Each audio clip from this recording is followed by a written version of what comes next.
Chers amis, bonjour. Enfin, bonsoir plutôt. Ce soir, je vous fais une vidéo un petit peu en urgence, aussi étrange que ça puisse paraître, pour parler d'un sujet qui me tient fort à cœur. Je veux parler de l'inspiration.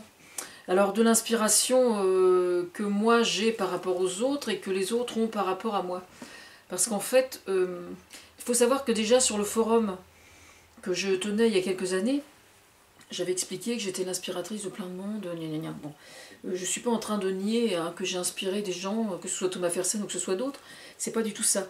Le fait est que, par définition, le fait d'inspirer des artistes, quel que soit le secteur concerné, ça n'est pas quelque chose qui apporte la moindre reconnaissance. Je veux dire par là que ça ne vaut reconnaissance que dès l'instant que l'artiste en question ou les artistes en question le prétendent et le disent. Alors il n'est pas question pour moi, encore une fois, de me dévaloriser, c'est pas du tout ça. Mais l'objectif, le fait de ne pas en parler de la part des artistes, c'est une façon de me faire savoir aussi que c'est moi qui dois être actrice de ce que je fais. C'est-à-dire que les choses que j'inspire, je peux aussi les garder pour moi, par exemple, et en faire ce que je suis censée en faire. Ce que je fais depuis plusieurs années. Parce que depuis plusieurs années, sans que personne ne le sache, j'écris des chansons, des poèmes, des articles, des livres, des choses comme ça. Même si rien n'est sorti encore, n'empêche que c'est quand même là. Mais en fait, si j'éprouve le besoin de faire cette vidéo ce soir, c'est pas par rapport à moi. Alors déjà au sujet du forum, moi à un moment, enfin il y a des années de ça, je me suis dit bon attends, je vais retirer tout ça. Toi après tout, ça regarde personne sur internet. Ce que j'ai inspiré, ça ne regarde personne. Puis là évidemment tout était bloqué. C'est-à-dire qu'on m'a empêché de retirer ce que j'affirmais sur le sujet. Bon. Donc c'est Thomas Fersen qui m'a empêché de le retirer. Donc s'il m'a empêché de le retirer, c'est parce que c'est la vérité. Bon, ça c'est une chose. Mais je ne vais pas, je veux dire, j'espère sortir bientôt quand même, je l'espère, de l'anonymat. Et je n'ai pas l'intention de dire j'ai inspiré tel truc ou tel truc. Enfin, je le ferai peut-être, mais je tâcherai d'éviter de le faire. Parce que, à la limite, ça regarde personne. Je veux dire, à partir du moment où les gens que j'ai inspirés ne ressentent pas le besoin de dire ou de prétendre que c'est moi qui ai inspiré telle idée ou telle autre, je considère que c'est pas à moi de le faire, tout simplement. Pour moi, c'est le fait d'avoir inspiré des gens, des artistes, c'est quelque chose de secondaire. Bon, maintenant, le gros avantage en ce qui me concerne, c'est que ça m'a apporté, moi, et ça m'apportera toujours, je pense, une forme de crédibilité. C'est-à-dire que quand je prétends quelque chose, quand je dis quelque chose, de façon générale, on fait relativement attention à ce que je dis, parce que justement, il y a beaucoup de gens qui savent qu'il y a quand même pas mal d'idées, que ce soit sur le plan politique ou sur le plan artistique, qui viennent de chez moi. De façon générale, je veux dire. Et donc, à partir de là, moi, j'ai acquis une forme de crédibilité par rapport à ça. Voilà. Mais il n'en reste pas moins que ça n'est pas à moi de la revendiquer, cette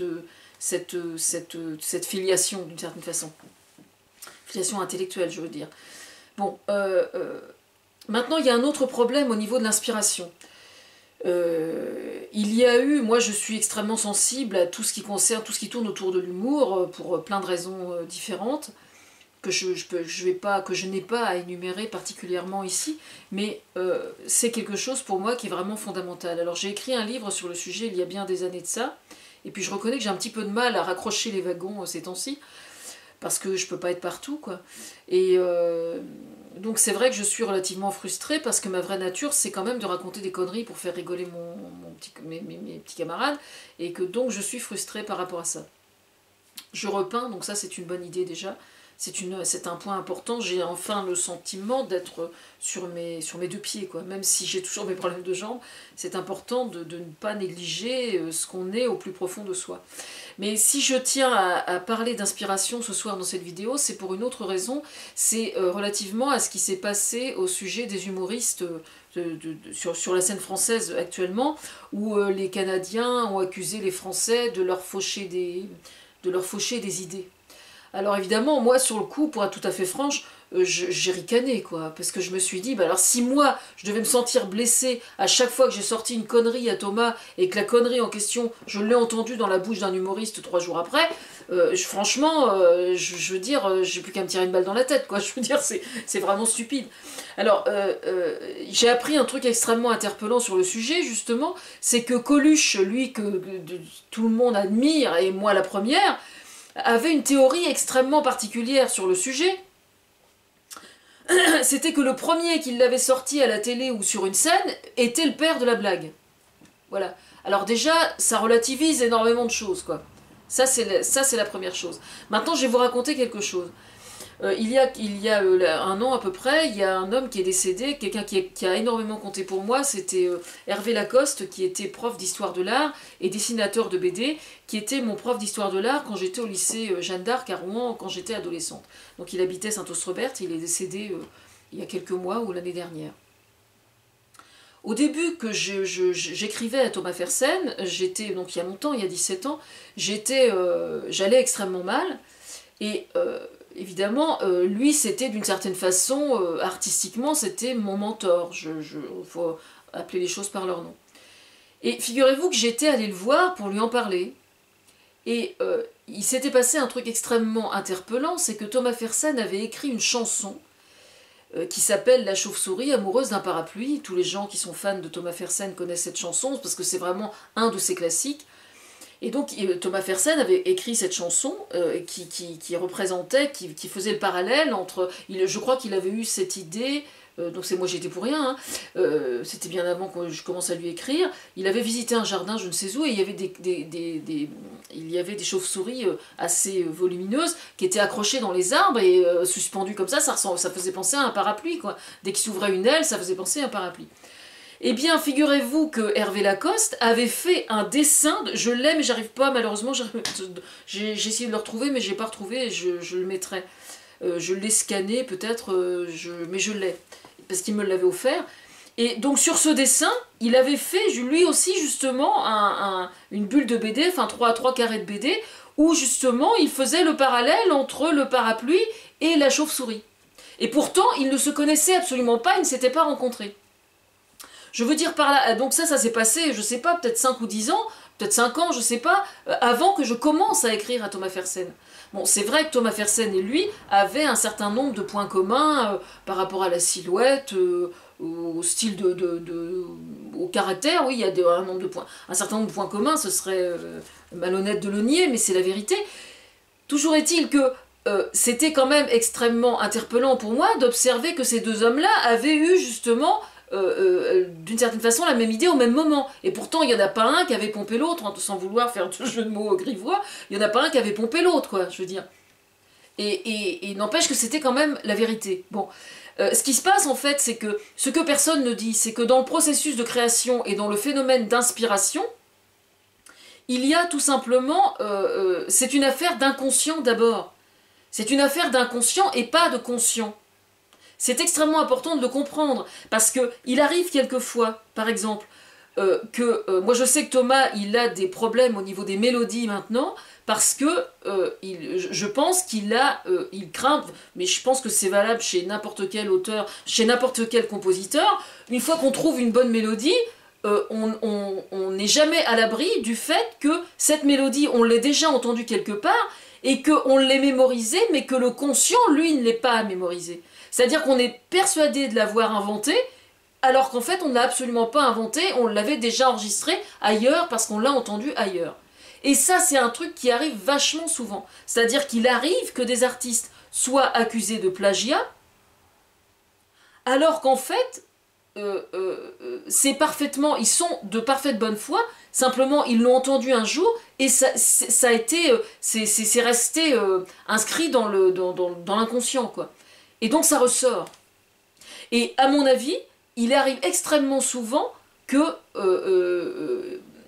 des artistes en fait aient le sentiment d'avoir été spoliés, alors qu'en fait l'artiste est de bonne foi et est absolument persuadé d'être effectivement l'auteur du truc. Moi je vois par exemple au niveau des jeux de mots, il est extrêmement fréquent que je fasse certains jeux de mots, et j'ai le sentiment de les avoir, je pense en être vraiment l'auteur, je suis auteur de certains quand même, faut pas exagérer, mais il est probablement très souvent, hier ça porte un nom, je me souviens plus comment ça s'appelle, mais c'est la sémantique, je sais plus exactement, mais il y a des gens qui sont spécialisés là-dedans. Et je pense qu'il y a des jeux de mots que je fais qui ont déjà été faits par d'autres, et je ne le sais absolument pas. Je pense en plus qu'il existe une forme d'inconscient collectif dans le milieu artistique, il existe une forme, enfin c'est pas une forme, il existe un inconscient collectif qui fait qu'on est tous en connexion. Les gens qui fonctionnent avec les mêmes valeurs sont en connexion les uns avec les autres. Et donc c'est vraiment très difficile de savoir qui de l'œuf, est-ce que c'est la poule ou l'œuf qui a commencé le premier, quoi. Non mais vraiment, quoi. Moi je sais que j'ai l'absolue certitude d'être à l'origine de certaines chansons de Thomas Fersen. Je suis persuadée que je l'aurai en face de moi. On est absolument incapable de dire lequel des deux a en fait, d'une certaine façon, allumé la mèche qui a fait qu'il a écrit le truc où je lui ai répondu. Voilà. Bon, il y a une forme de connexion entre les deux qu'on ne peut pas expliquer, quoi. Mais il se trouve que là, bon, c'est particulier, parce que bon, ça fait quand même 17 ans qu'on communique comme ça, mais je pense qu'il y a très souvent des artistes qui sont en connexion au niveau des inconscients, et donc on ne maîtrise pas du tout ce que ça donne au niveau inspiration. Voilà. Tout ça pour dire que bah, c'est quelque chose qui vole, quoi, en fait. Hein. C'est quelque chose qu'on ne maîtrise pas, en fait, l'inspiration. Moi, j'ai jamais cherché à inspirer qui que ce soit, en fait. Hein. Juste quand j'ai quelque chose à dire, je le dis à Thomas, et puis Thomas, quand il parle de moi, il est extrêmement bavard, il en parle à plein de gens, et voilà, donc je peux pas vous en dire plus, quoi, en fait. Toujours est-il que je trouve quand même assez interpellant de voir que certains auteurs dans le milieu de l'humour soient aussi susceptibles, alors que ces gens-là, visiblement, ne se sont jamais privés non plus pour s'inspirer de plein de choses que j'ai dites moi, sans jamais m'avoir donné la moindre reconnaissance ou dire que ça venait de chez moi, par exemple. Je le sais. Je veux dire, c'est arrivé des dizaines et des dizaines de fois. Et est-ce que pour autant, je vais me mettre en pétard ou quoi que ce soit? Je veux dire... En fait, là où c'est interpellant, c'est que j'entendais Arnaud et Ben à Vivement Dimanche, je sais plus quand, qui expliquait, non c'était ODB qui disait ça un jour, il expliquait que quand il montait son spectacle, quand il trouvait des nouvelles vannes, il les teste auprès de certains de ses copains, dans une petite salle à Paris, je sais pas exactement à quel endroit.